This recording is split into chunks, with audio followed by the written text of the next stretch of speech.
arkadaşlar. Dikiş ve moda tasarım derslerine hoş geldiniz. Bu dersimizde elde ve makinede pantolon paçalarının nasıl dikildiğini öğreneceksiniz. Arkadaşlar öncelikle pantolonumuzun boyunu ölçüp işaretliyoruz.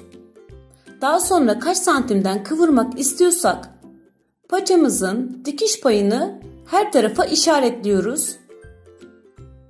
Bunu bir cetvelle kolaylıkla yapabiliriz.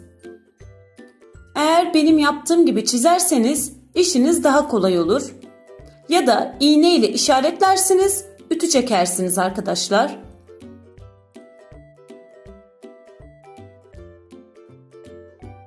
Bu işlemi her iki tarafa da uyguluyoruz.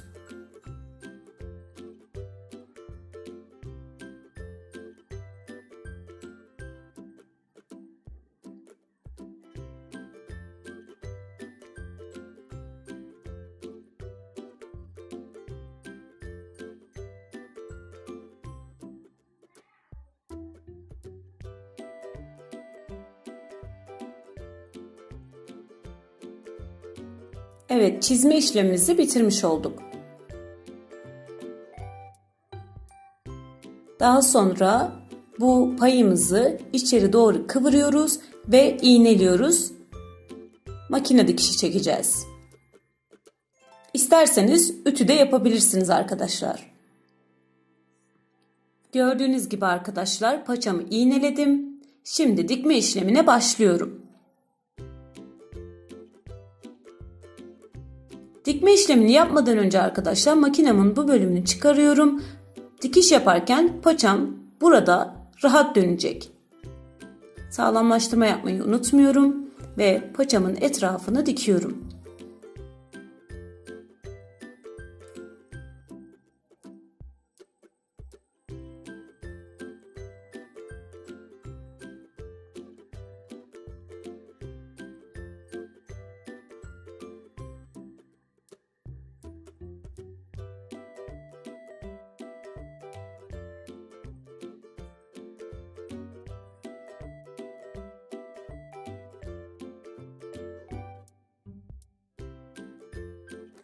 Bakın arkadaşlar, dikme işlemini bitirmiş oldum.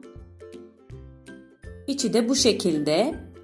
Bu işlemi yapmadan önce arkadaşlar uçlarına sürfle ya da overlock çekebilirsiniz. Benimki zaten çekili olduğu için ben bu işlemi yapmadım. Sadece kıvırdım.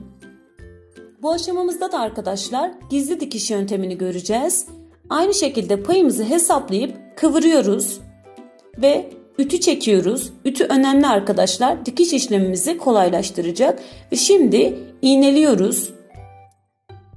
İğneleme yöntemimiz yan şekilde.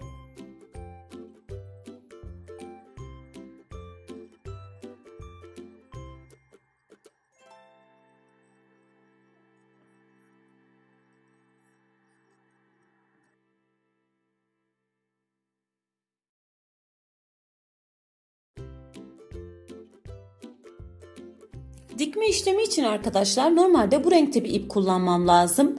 Ama sizin daha iyi görebilmeniz için koyu renkte ip kullanmayı tercih ettim. Şimdi ipimizin sonuna düğüm attıktan sonra dikiş payımızı gördüğünüz gibi 1 santim kendime doğru kıvırıyorum ve ara tel uygulamasını yapıyorum. Bu uygulamamızda da arkadaşlar kumaşımızın ön tarafından 1 ya da 3 ilmek alıyoruz. Kıvırdığımız 1 santim paydan da yarım santime kadar alabiliriz arkadaşlar. O paydan zaten ipimiz belli olmayacak. Kumaşımızın cinsine göre de 1 ya da 3 ilmek alabiliriz. Ben 1 ilmek almayı tercih edeceğim arkadaşlar. Kumaşım hassas bir kumaş. Dışarıdan belli olmasını istemiyorum. Ve şimdi işlemimize başladık. Her tarafına uyguluyoruz.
Bakın arkadaşlar, dikme işlemimi bitirmiş oldum.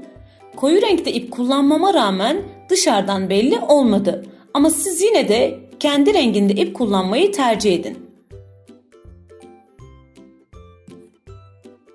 Bir sonraki dersimizde görüşmek üzere, hoşça kalın.